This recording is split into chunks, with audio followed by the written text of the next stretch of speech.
In the middle of the night, I wake up. I turn to the right, try to go back to sleep. The side presses uncomfortably on my shoulder. I turn to the left. This is better. I take a deep breath. My muscles relax, and the soft blanket warms me. It doesn't help. I can't fall back asleep. As I lie there awake in bed, I hear a sound in the silence. It was brief, so brief that I wasn't sure if it had really been there. I stare into the darkness and listen to see if I'll hear anything again. There's no one else in the apartment besides me. My girlfriend is visiting her parents and took our dog with her. He always got so excited to go for walks in the nearby forests that I couldn't say no. I would have gone too. But my vacation was cancelled at short notice. It remains quiet. Maybe it was just the cutlery or a plate slipping. They're already piled up in the sink, impatiently waiting to be washed. Slowly, I turn over in bed again and try to go back to sleep, but by now I'm too awake. The night is surely still young. A frustrating feeling spreads through me, the feeling of having already slept enough. Still, I enjoy the peace of the night. Admittedly, it's quite nice to have the bed to myself and to stretch out as much as I want. Triggered by my awake mind and the lack of stimuli, my attention slowly shifts to the shapes I can make out in the room. My chair, where I throw my clothes when I go to bed. The TV on the dresser reflects enough light from a distant passing car to be recognizable. A red light assures me that it's the TV. I usually try to banish unnecessary lights from the bedroom. It's supposed to help you sleep better. I haven't been able to part with the TV yet. My girlfriend likes to tease me about this inconsistency, but at least I bought a radio alarm clock that only shows the time when you press a button. The dresser itself is too dull to be seen by the headlights skimming the ceiling. Silently, the light flies through the room, the street too far away to be heard. A magic of the night. With every headlight that illuminates the room, I recognize more details. I see the light switch on the wall, the door handle, the key that always casts a shadow along the door, a hand placing itself on the door handle. My heart seems to skip a beat, my body frozen as if in plaster. The light is gone again and it's dark, silent. My eyes fixed on the spot where I just saw something that couldn't be there. As soon as it gets light, I have to see it in time. Don't blink. Don't move. Breathe carefully. No car is coming. Time feels as if it has been swallowed by darkness. In the blackness of the room, I begin to see lines. Lines that turn into shapes. Shapes that I recognize as limbs. This can't be. It's way too dark. It's just my imagination. I should just reach for the lamp, quickly press the switch, but I'm already too stiff. I can't bring myself to do it. Reaching for the lamp is too far, too much opportunity to be grabbed and dragged away. I can't risk it. I think of the TV. It's always on when I go to bed. The remote is somewhere in the bed. I just have to find it. It's still quiet. There's nothing there. But I'm scared. I've worked myself up. Just don't move then. It won't see you. I try to feel my body. Where is the blanket? If I'm completely covered, I can carefully search for the remote. Then light. First behind me, it slowly moves across the room. My heart beats faster. It reaches the door. There's only the door. For a moment, I'm relieved. Of course, there was nothing there. Since I was a child, I couldn't lie awake in a dark room without imagining things. That's why I always slept with the light on, because I can't bring myself to turn it on when I'm lying there scared. The only thing that helped was if the light was already on when I opened my eyes. These logical thoughts stopped the moment the car passed, and my surroundings were no longer illuminated. Whatever had been there didn't have to stay there. It could have moved further into the room. It couldn't have left the room. The door was closed and you can't open it silently. I always kept it closed, even when I was alone. The sight of an open door in the dark unsettles me too much to even think about sleep. Damn, I should have used the moment of clarity to turn on the light, but now it's gone. Aimlessly, I look around the room. I can't search for anything because I can't see anything, so I listen, but it's quiet. Then something clicks. My heartbeat speeds up again, and I hold my breath. Where did it come from? It was far away, right? It was too brief. I couldn't pinpoint it. Maybe it's the dishes in the sink after all. No, too muffled. Probably just the wood of the cabinet or the bed. Again, there's light. I brace myself, wait until it illuminates the room once. It's my lighthouse, guiding me out of my fear. This time the light is quick and so am I. I grab for the cable of the bedside lamp but miss the switch. Damn. I feel along the cable, where's the switch? I reach the lamp and startle at the touch. I almost drop the cable and become even more frantic. In my panic, I sit up and grab the cable with both hands. This time, I find the switch immediately and press it. Warm light floods the room. I look around and search the room. No one is there.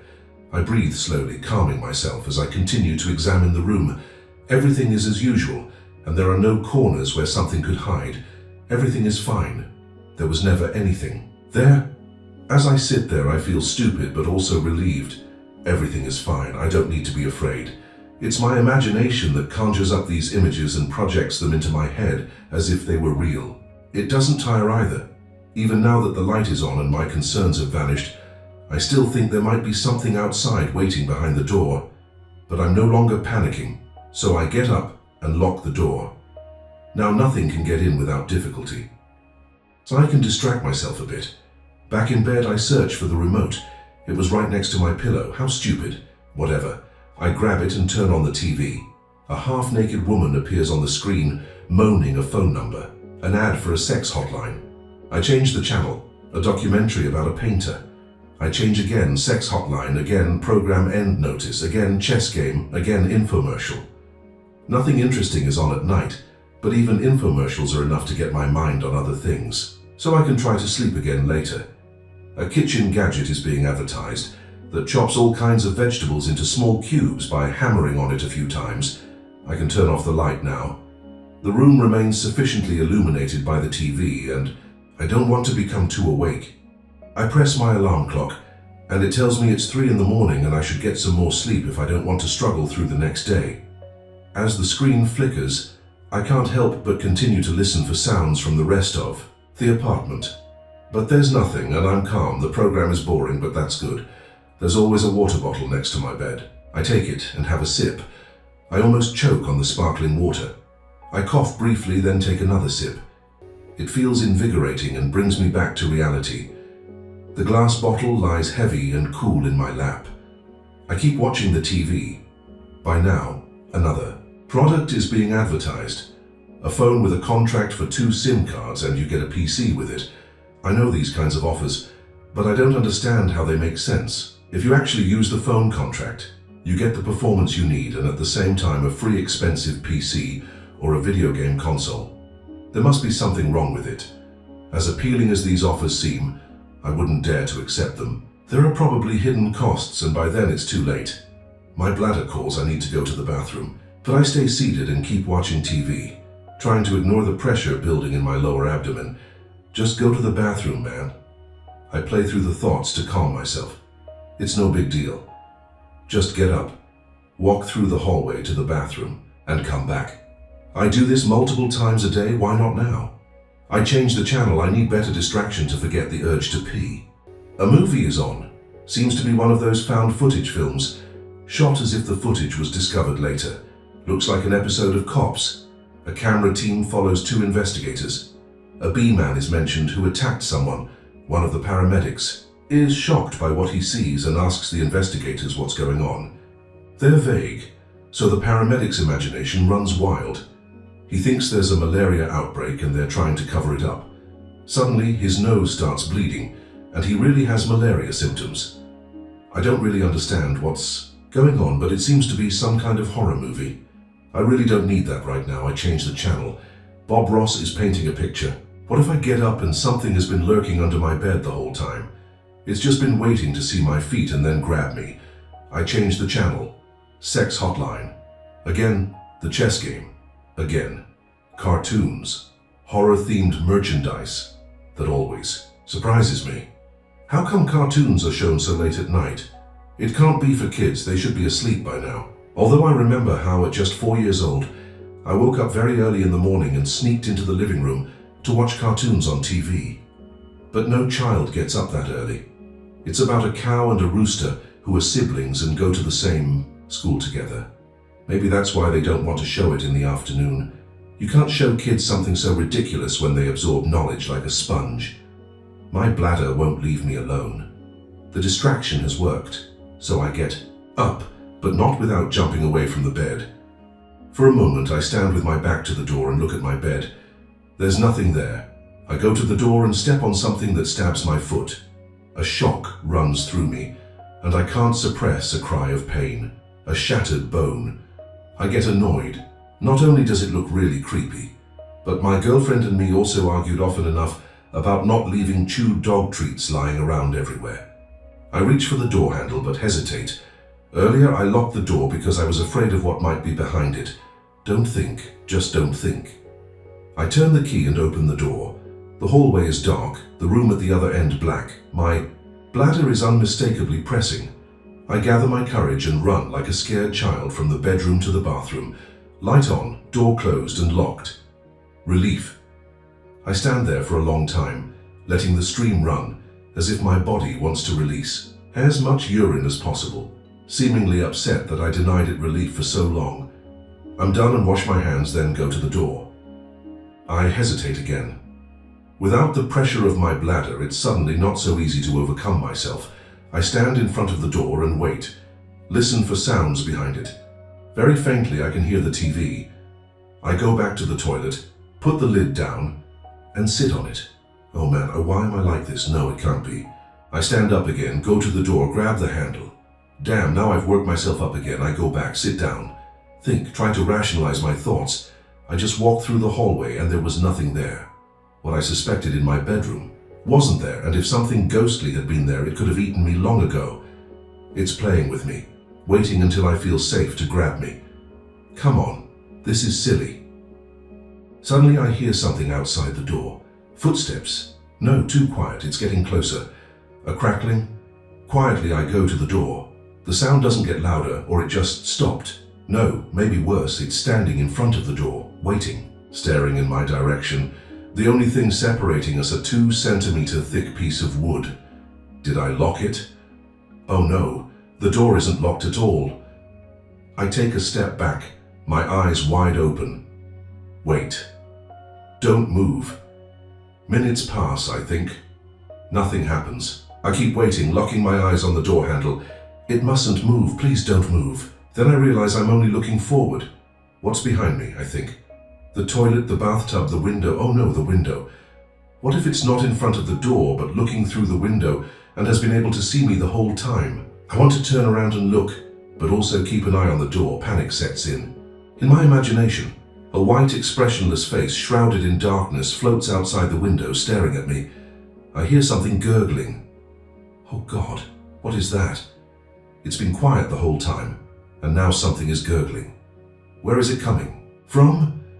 Without turning my head, I scan the room with my eyes, trying to locate the sound.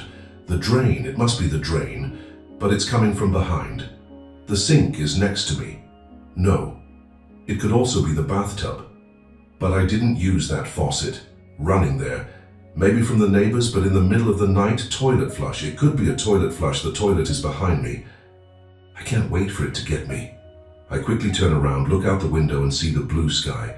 Dawn has long since arrived, and I didn't even notice. Oh man. I go to the window and look out. I'm on the 3rd floor. If something had been at the window, it would have to be really creepy to climb up the flat wall. I smile and feel relieved. The sun hasn't risen yet, but the clouds are already lit up. If I want to get some more sleep, I should go back to bed now. If it's only around 5, I can still get 2 hours of sleep, or at least rest in bed before. I have to get up. When I try to open the bathroom door, it doesn't move. Of course, I locked it. I never forget to lock the door. I turn the key and walk through the door. The hallway is now bright too, and no longer threatening. Before I go back to the bedroom, I want to stop by the kitchen. I have water by the bed, but I suspect the sparkling water won't be good for my stomach after I've ruined the night with my unnecessary panic. I take a glass from the cupboard and fill it at the kitchen sink. As I do, I see that one of the plates has cracked in half. Must have happened when I put it in the sink. I should really be more careful. My girlfriend won't be happy about it. I drink the water and lean against the kitchen counter. In the dim morning light, I look down the hallway toward the living room. Usually my girlfriend is already up and has the kitchen radio on, but today it's quiet. Out of the corner of my eye, I see something white flash. I look, but there's nothing there. No one is here. I'm really tired. The glass is empty and I put it with the others in the sink. Now back to bed. As I walk through the hallway, I notice I can't hear the TV. When I open the bedroom door, the screen is dark. Apparently, I was in the bathroom longer than I thought, and it turned off by itself. Whatever. I'll lie down now. Check the alarm clock and turn the TV back on. I'll probably need the noise to fall asleep. I walk through the room, stop in front of the bed, and reach for my alarm clock. Suddenly, icy hands grab my legs. I have no reaction, no understanding of what's happening. They emerge from under my bed and pull at me. I bend forward and manage to grab my mattress. The arms pulling me are extremely strong. My shins slam painfully against the bed, and I try to pull my feet away, but the hands won't let go.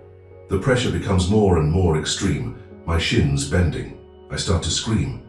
I claw tighter at the mattress. Something cracks. I don't know if it's wood or bone. The pain is indescribable, like a diffuse explosion radiating through my entire body. Suddenly, thousands of sharp needles pierce my toes. Over and over, they bore into my toes like a relentless sewing machine. My vision goes into a blur. I fall backward. In the brief moment I remain upright, I feel my shattered shins collapsing, falling, hitting the back of my head on the floor. I don't even feel the impact. I see the ceiling. Drunk by pain, I lift my head and look down at my feed. A pale face stares back, teeth like toothpicks. It doesn't move, like I caught it doing something naughty. How is this happening? Monsters aren't real, still there it is, just like I imagined it. Then I'm pulled under the bed.